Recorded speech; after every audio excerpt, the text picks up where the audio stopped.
सम्राट तूतनखामन मिस्र इतिहास में अमर हो चुका एक ऐसा सम्राट जिसने केवल 9 वर्षों तक शासन किया और महज 19 वर्ष की आयु में उनका निर्धन हो गया। इतने छोटे शासनकाल के बावजूद ये सम्राट इतना प्रसिद्ध कैसे? इस प्रश्न के हल के लिए हम उस काल में चले जाते हैं जब तूतनखामन के दादा यानी अमेनहोतप III शासक थे। ये काफ़ी शक्तिशाली शासक थे जिन्होंने लगभग 40 वर्षों तक शासन किया। इन्होंने काफ़ी अच्छी तरह से शासन किया। इनके बाद सम्राट बने अमेनहोतप IV जो कि तूतनखामन के पिता थे। इनका शासनकाल काफ़ी भिन्न था।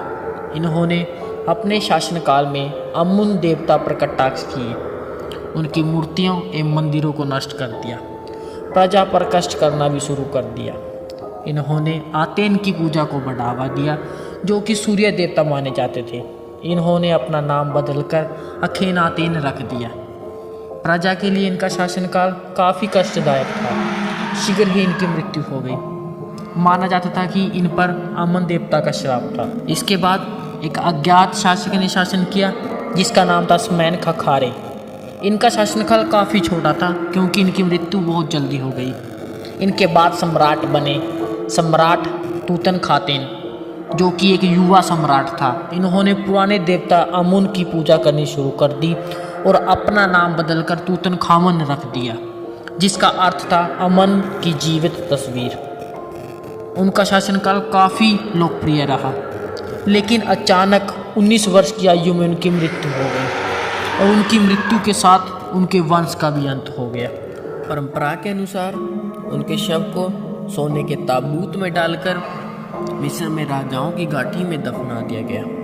उनके साथ काफ़ी कीमती सामान भी दफनाया गया ताकि मान्यता के अनुसार शासक इन वस्तुओं का अपने अगले जन्म में भी प्रयोग कर सके। इनकी मृत्यु उस समय की सबसे बड़ी घटना मानी जाती थी। इनकी लोकप्रियता के कारण हर कोई इनकी मृत्यु का कारण जानना चाहता था, इसलिए इनकी मृत्यु एक बहुत बड़ा रहस्य बन गई थी। इस घटना को लगभग 3200 वर्ष बीत गए थे। फिर एक दिन 1922 में एक महान पुरातत्व शास्त्री कार्टर ने कई वर्षों की खोज के बाद तूतनखामन का मकबरा ढूंढ निकाला। मकबरे का दृश्य काफ़ी मनमोहक था। मकबरे में सोने की धातुओं से बनी कई वस्तुएं थीं। इन वस्तुओं की महज सूची बनाने में कार्टर को कई महीने लग गए। मकबरे से 3 ताबूतों को निकाला गया। इनमें से एक ताबूत में कफन मिला जो कि ऐसे फूलों से सजा हुआ था जो कि आमतौर पर मार्च या अप्रैल में पाए जाते थे। इसका सीधा साधा अर्थ यह था कि उनकी मृत्यु मार्च या अप्रैल में हुई थी। कार्टर ने तूतनखामन की मम्मी तो ढूंढ निकाली थी, लेकिन उनके सामने एक बहुत बड़ी समस्या आ गई थी।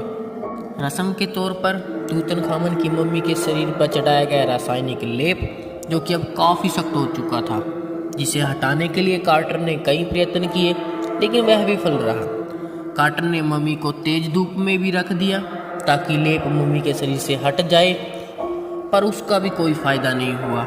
अब कार्टर मजबूर था। वह मम्मी को ऐसे नहीं छोड़ सकता था क्योंकि चोर कभी भी उन्हें लूट सकते थे।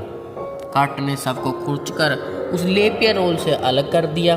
शव के कई टुकड़े हो गए। अंत में शव को ठीक कर वही राजाओं की गाठी में दफना दिया गया। लेकिन बात यहीं ख़त्म होने वाली नहीं थी। माना जाता था कि तूतनखामन के शापित ताबूत को खोलने वालों की मौत पक्की थी। हुआ भी कुछ ऐसा ही। कार्टर के 6 साथियों की मौत महज कब्र को खोलने के कुछ महीनों में ही हो गई। इन साथियों में खुदाई के लिए पैसे देने वाला व्यक्ति भी शामिल था। समय समय के साथ लोगों की इनकी मौत के रहस्य के प्रति जिज्ञासा बढ़ती जा रही थी। हर कोई इस मम्मी की मौत का राज जानना चाहता था। सन 1968 में मम्मी को फिर निकाला गया और उनका एक्सरे किया गया। अब तक विज्ञान काफ़ी तरक्की कर चुका था। एक्सरे से हैरान कर देने वाली बात सामने आई। उनकी कुछ पसलियां गायब थी। इससे ये बात साफ हो गई थी कि उनकी मृत्यु कर दी गई थी। राजमहल की रंजिश ने इनकी जान ले ली थी। 5 जनवरी 2005 वह दिन था जब इस मम्मी को फिर से निकाला गया।